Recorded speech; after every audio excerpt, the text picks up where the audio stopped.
வணக்கம். என்னுடைய பேர் Ansiya Nagendran. CB2 customer. 12 litre கீழக்ஸ் பாத்திரத்தில் நான் மதுரை நாட்டுக்கோழி ஸ்பெஷல் பிரியாணி பண்ண போகிறோம்.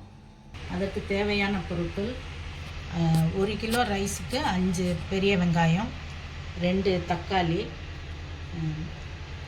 15 முந்திரி பருப்பு, 1 ஸ்பூன் கசகசா, 1/2 டம்ளர் தயிர், 1 kilo chicken, 3 table spoon oil, 2 table spoon நெய், லவங்கம், கல்பாசி, ஏலக்காய், கிராம்பு, மராட்டி மொக்கு, ஜாதிபத்திரி, பிரியாணி இலை, மிளகாத்தூள் 1/2 ஸ்பூன், மல்லித்தூள் 2 ஸ்பூன், 15 பச்சை மிளகா, 1 கைப்பிடி கொத்தமல்லி தழை, 1 கைப்பிடி புதினா தழை, 1 கிலோ ரைஸ். இப்போ ஸ்டார்ட் பண்ணிடலாம். ஒரு 2 மினிட்ஸ் ப்ரீ ஹீட் பண்ணியிருக்கிறேன். 1 ஸ்பூன் ஆயில், 2 ஸ்பூன் நெய்,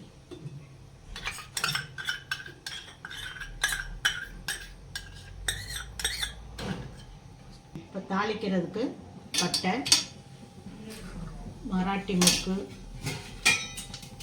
ஸ்டார் பூ, கிராம்பு, கல்பாசி, ஜாதிபத்திரி, பிரியாணி இலை, ஏலக்காய்.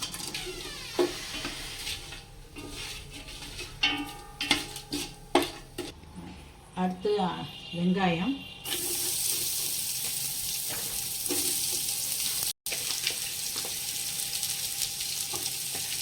வெங்காயம் வதங்குறதுக்குள்ள கசகசா, முந்திரி பருப்பு, புதினா தழை, பச்சை மிளகா, தனியாக தழை எல்லாத்தையும் அரைச்சிக்கிறணும். முதல்ல அரைச்சி வச்சிட்டோம்னா கருப்பாயிரும். அதனால் அது வெங்காயம் வதங்குறப்ப நம்ம இதை அரைச்சிக்கிறலாம். இப்போ வெங்காயம் வதங்கிருச்சு. இந்த தக்காளி போடுறேன்.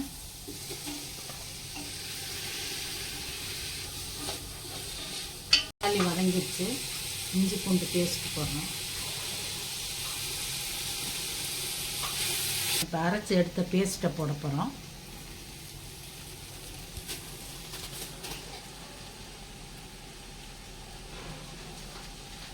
இப்போ மிளகாத்தூள், மல்லித்தூள் போடுறோம்.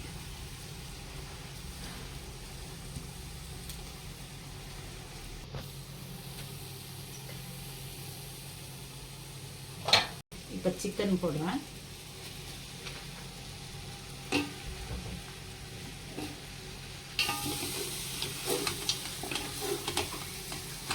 தயிர் ஊற்றுறேன். கொஞ்சம் வாட்டர். இப்போ உப்பு கொஞ்சம் போடுறேன். இப்போ ஒரு 10 நிமிஷம் அப்படியே மூடி வச்சுருவோம். அந்த சிக்கன் வேகட்டும். 15 நிமிஷம் சிம்மில் வச்சு வேக விட்டுருக்கோம். அடியில் எதுவுமே பிடிக்கலை. நல்லா சிக்கன் வெந்துருச்சு. இப்போ தண்ணி ஊற்ற போகிறேன்.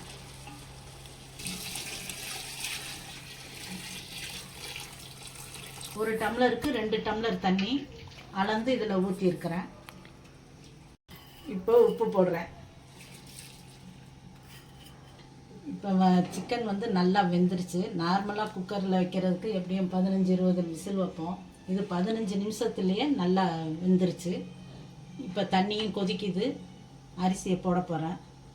இப்போ தண்ணி கொதிச்சிருச்சு. இப்போ ரைஸ் போடுறேன்.